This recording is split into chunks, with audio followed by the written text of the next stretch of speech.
Greetings comic lovers, and it's time for another casual comic catch-up. Today, Johnny Sorrow's origins. Why? Because we recently did a video about Power Girl and the Power Girl special, and in that she's dealing with Johnny Sorrow. So I ended up back at JSA number 18 for a couple of reasons. One, I wanted to check back in on some classic Johnny Sorrow stories and see how his tone matched up with how it used to be written, how he's being written now. And the characterization in play was very specifically from the first pre-New 52 era, so best to go back there and check it out. Also, I remembered liking the issue and I wanted to see if that was still the case. I recently picked up some of the JSA Omnis, and so it was in here in the back. I know I don't have a bookmark because cool kids use the dust jacket. No, they don't. They get bookmarks. JSA 18 is in this first volume, and after rereading it, I had a lot of thoughts, and I wanted to just chat about with all of you and just some ideas about some interesting things that could be done with Johnny Sorrow that even the Power Girl special got me thinking about, because they did not make the most of their Johnny Sorrow in that issue. Although some would argue that there's not much to make of him. As always, mileage varies. But what was going on with Johnny Sorrow? Well, his origin came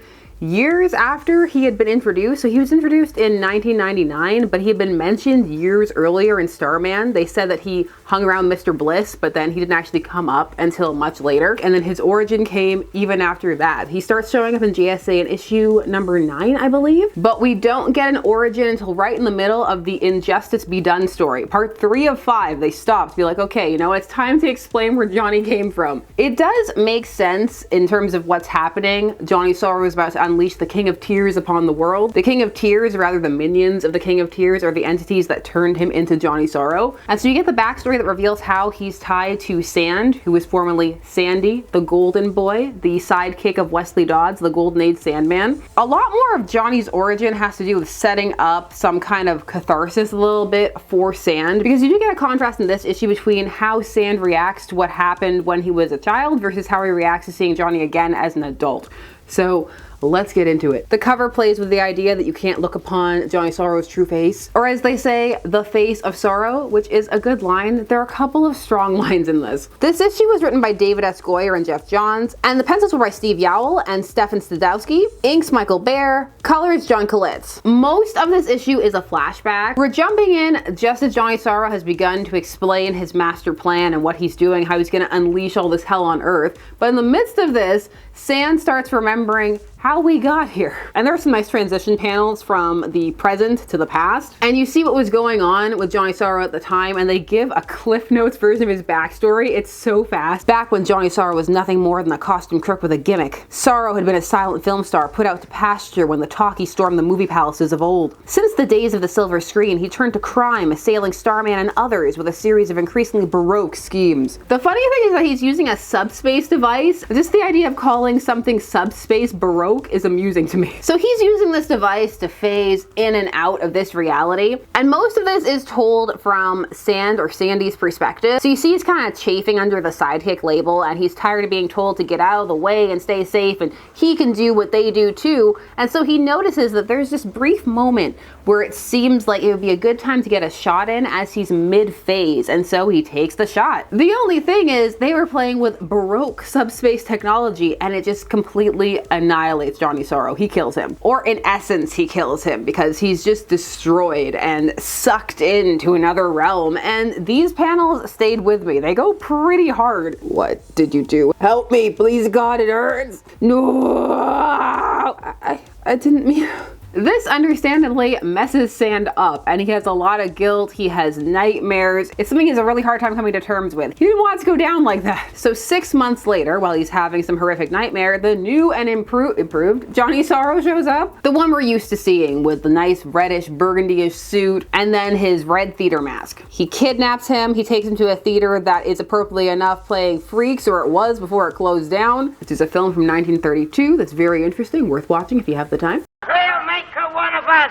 A loving cup. A loving cup. We accept a one of us. It may subvert your expectations in a good way. It's interesting. Check it out. That movie stayed with me. So Johnny Sorrow, after he knocked out Sandy and took him, he changed him into his sidekick costume. Creep vibes, but it's because he said he needed to be there in an official capacity for the vengeance. Johnny Sorrow has a big flair for the dramatic and presenting things in a very theatrical and movie-esque way, and so that's one of the things I was checking for when I reread this. And they do that a little bit in the Power Girl special, particularly with how he speaks. So that matches up pretty well, but also Johnny Sorrow isn't the character who has the most depth. A lot of it's very surface. He wasn't used too much, especially during this first era. I think he had about 20 appearances, but he's killed the 7 shadows, so that's intense. Because Johnny Sorrow's gone a little mad because no one can look upon his true face. Just looking at it kills you. I mean, look, we have bleeding eyes on deck. What happened was I simply removed my mask. Nolan Scarecrow vibes. Would you like to see my mask?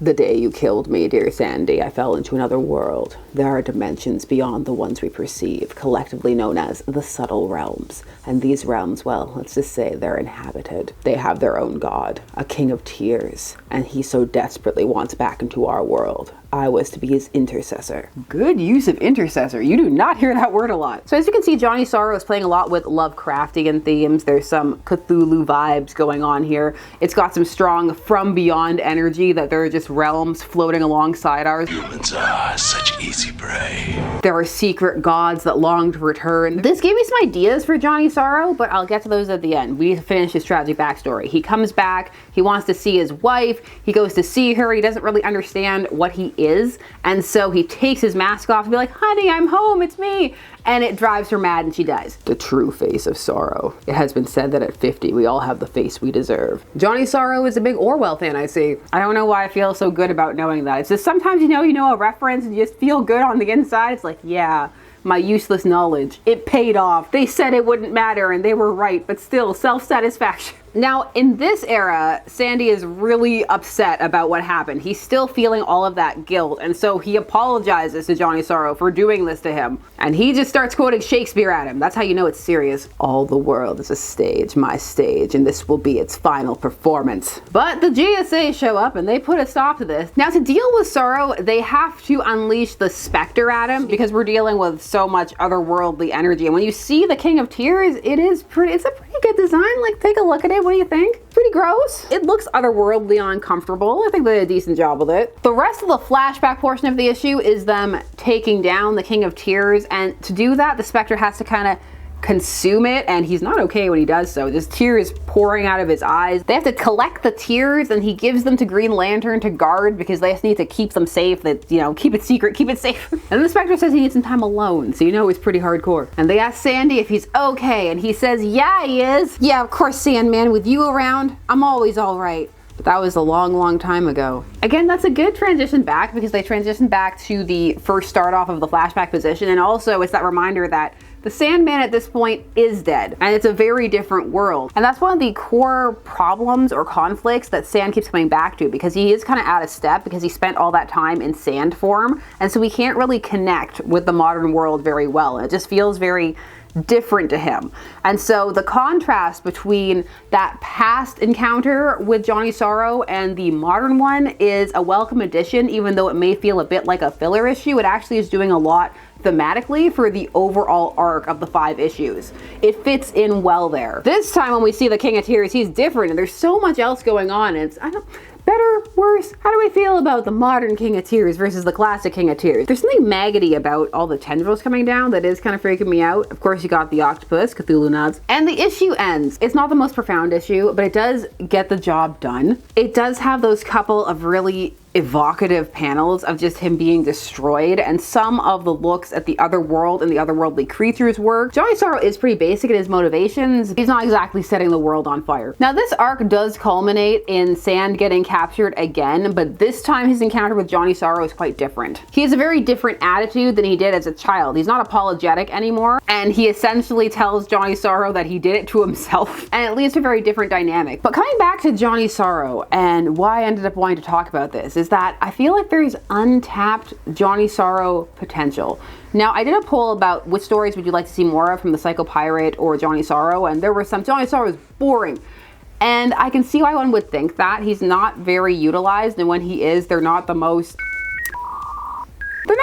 deep stories that they come up with when they do it. For Johnny Sorrow, and let me know what you think, I think shifting the focus would work well. They've already done a couple of he's trying to bring the King of Tears, he's trying to bring the subtle realms, and you see all the horrific things that he's bringing. But when that happens, he kind of falls back into the background, and he's less impressive in that capacity, and then he's just a bit more camp, and it can be hard to maintain the menace level. Past issues have done better with that because they've either had much more compelling monsters and showing the world declining and just a tenser feeling to the action, or more emotional manipulation of the people around. There's just been a bit more horrific imagery than, say, the Power Girl special, where he just didn't ever really achieve that level of menace, even with the world ending, because of just some of the art style choices and the like.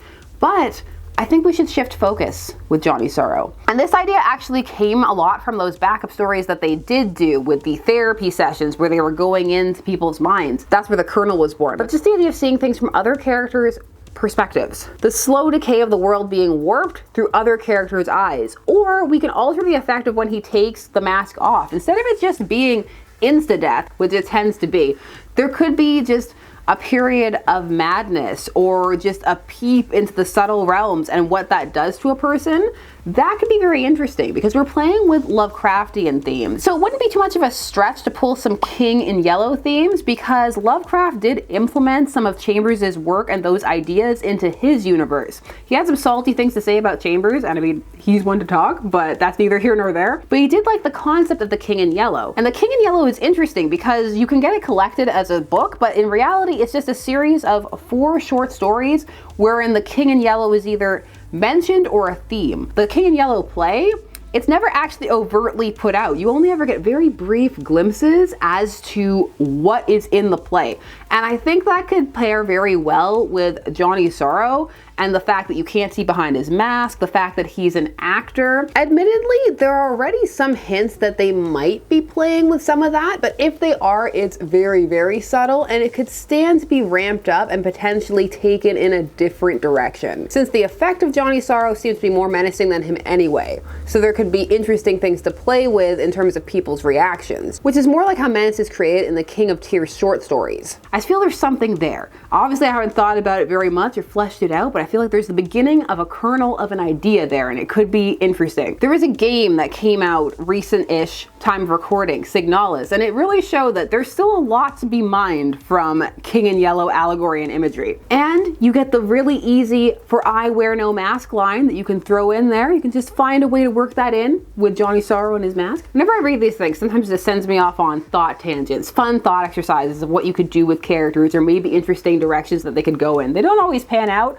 Sometimes they end up being bad ideas, but it's fun to think about them. But what do you think? I want to hear from you. Did you read this issue? What do you think of Johnny Sorrow's origin? Do you like Lovecraftian links and vibes? Do you feel like they're overdone? What would you do with Johnny Sorrow? Just tell me things. I want to hear from you. I love doing these quick catch-up videos. If you missed our Power Girl special video, which was quite long and quite enjoyable to make, and I hope that you enjoyed it, or that you will enjoy it if you go check it out. I will have the link down below. As always, at the end of these, some teasers as to what I'm working on. Hal Jordan's different jobs. I'm having a very good time. He's had some interesting jobs, and I can't wait to tell you about some of them. And also bust out some great Denny O'Neil quotes. Some people just give good quotes. As always, thanks so much for taking this time today spent discussing comics with me. I always appreciate it. Like, share, comment, subscribe. Leave some suggestions of issues we should talk about. I am doing a little collection of them, and I'm looking into some of them. It's been a very good time, and I will see you again soon.